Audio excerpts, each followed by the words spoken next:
দিছি, বাংলাদেশের রক্ত নিয়েও সিন্ডিকেট শুরু হয়ে গেল ভাই। আপনারা যে নিউজ নিতেছেন ভাই, মিনিমাম মারা গেছে 150 থেকে 200-র উপরে। আপনারা নিউজ দিতেছেন এইখানে 10 জন, ওইখানে 1 জন, এইখানে 2 জন। আল্লাহ ছাড় দেয়, ছাইরা দিবে না। ফেরাউনরে পানিতে ভাসাই দিতে আল্লাহ 2 মিনিট পাবে নাই।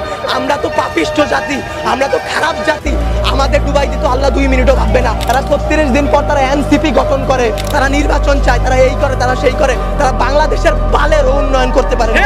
জুলাই অভিশপ্ত না, অভিশপ্ত বাংলাদেশের রাজনীতি। বাংলাদেশের রাজনীতি নিয়ে যে বলবো ভাই, এখন বলবো, কালকে হয়তো আমার বাবা মা আমারে খুঁজে পাবে না। আমরা উপদেষ্টা আনাইছি, আমরা ইউসুফরে সরকার বানাইছি, আমরা সেনাবাহিনীর হাতে সরকার দিছি। আপনাদের বলা আর এই যে নিজের গালে নিচে এইভাবে থাপ্পড় দেওয়া ভাই সেম কথা। বাংলাদেশে জন্মগ্রহণ করে আমরা করছি জীবন সবচেয়ে বড় ভুল, আমাদের বাপ মা করছে ভুল।